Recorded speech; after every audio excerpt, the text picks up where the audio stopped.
Ismaïla woon mën nga waajal.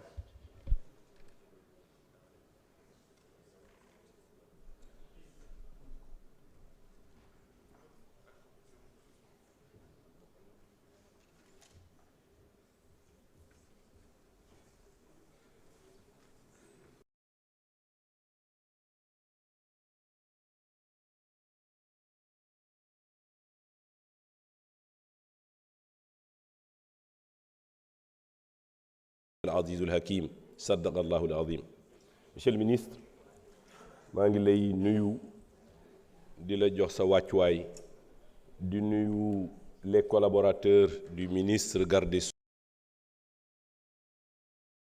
maa ngi lay nuyu di nuyu collègues députés yi fi nekk.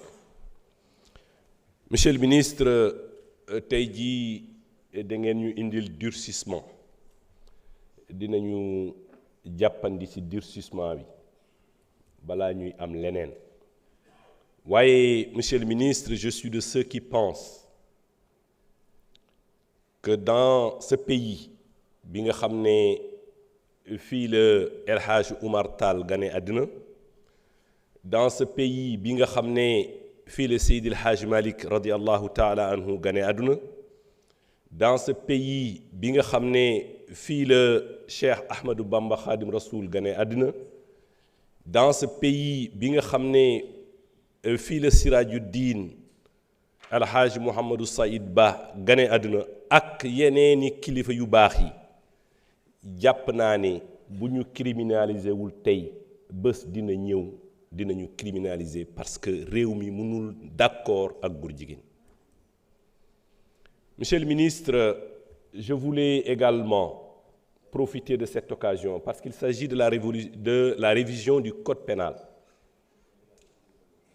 Monsieur le ministre, l'article 254 bi nga xam ne moom mooy protéger dignité président de la République. Je souhaite que vous apportez les mêmes diligences sur cet article pour ñu modifier ko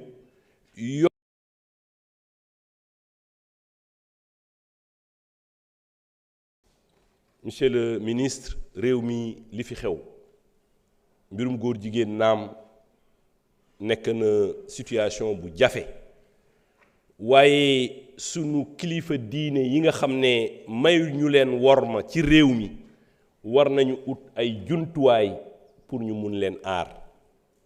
Monsieur le ministre ki nga xam ne mooy Serigne Moustapha bu Serigne Abdoul Aziz Al Amin amul lu mu dajul ci fan yu néew ci réseaux sociaux yi amul lu Serigne Bassirou Abdou Khadre dajul ci réseaux sociaux yi amul yonent bi amul kilifa diine yi yu ñu dajul ci réseaux sociaux yi.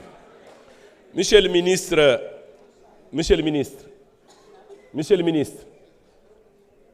je voudrais terminer par cela. Demander à ce que vous apportez les diligences pour ñu aar sunu kilifa diine yi ñu mun leen wormal ñu mun leen jox seen gëdd notamment dans les réseaux sociaux wasalaamu aleykum wa rahmatullahi taala wa barakatuh. Merci beaucoup. Ismaïla Wone, vous avez la parole. Marème Mbacké mën nga waajal.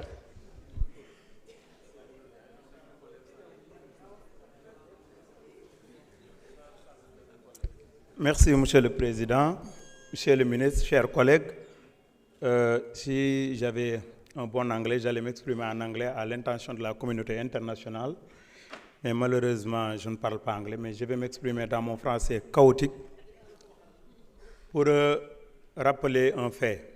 Il y a de cela quelques semaines, le Premier ministre, Ousmane Sonko, notre leader, a dit ici, c'est lui qui va porter donc ce projet de loi modifiant l'article 319.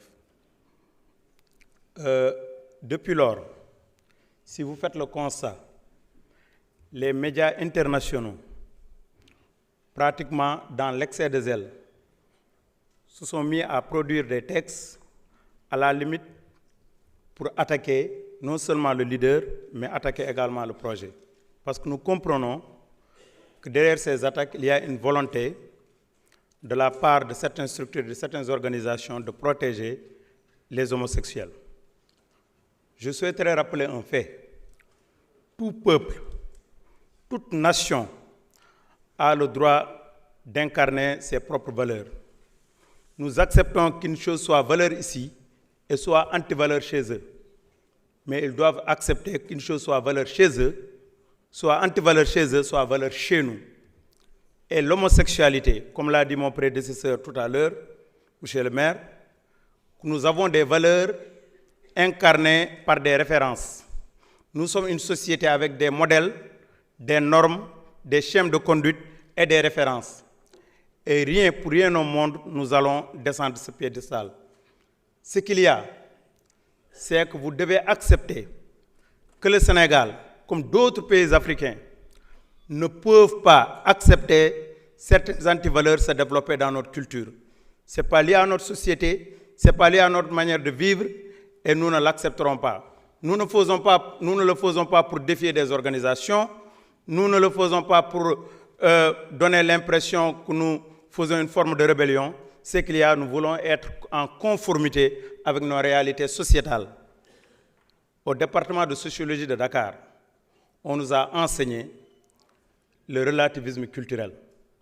On nous a enseigné, à travers l'un des plus grands penseurs que vous respectez, vous les Occidentaux, Claude Lévi-Strauss, il disait « Personne n'a le droit de juger la culture d'une société à l'aune de sa propre culture. De grâce, laissez-nous avec nos valeurs culturelles, laissez-nous avec nos références et nos modèles. » So ɗum ɓenni mbeɗa haalde e banndiraaɓe mo haalpulaaren yimɓe so ngondi o kaaldu goongo homosexualité manda ni wiyete e pulaar ɓooyi wulle ɗo e Sénégal manda ko debati gorko wiyete manda gorkati debati ɓooyi inne ɗo e Sénégal kala nde hunde suuta fawe e leydi kala baɗaɗe kaso yaltine hol yaltinannoɓe ko wonnooɓe ɗo minen gilminen gona e opposition min ngoni e Allah so min ngari au pouvoir ɗum ɗo ma yimɓe feere fof no dartori haɗo loi o waɗede voté on jii kala wonnoɓe oɗo caahan nden nawe e kasoji te ko yeeso ɗum faya ɗum ɗon noon ko président Ousmane Sonko o bonande fof fawami dow mum kanko waɗi ɗum porté ça fait plus de 10 ans ay hande Allah woni e hollude gongo ƴettonoɓe Ousmane Sonko haalannoɓe makko bonande hande no dariri o waɗi protégé oɗo projet de loi ko noon ɗum worate projet de loi kalken fewno hande leñol Sénégal mais kalken fewno jikkuji Sénégal ɗum ɗon waɗi minen majorité parlementaire minen majorité peuple majorité Ousmane Sonko majorité parce que mo nani won biide majorité manda holon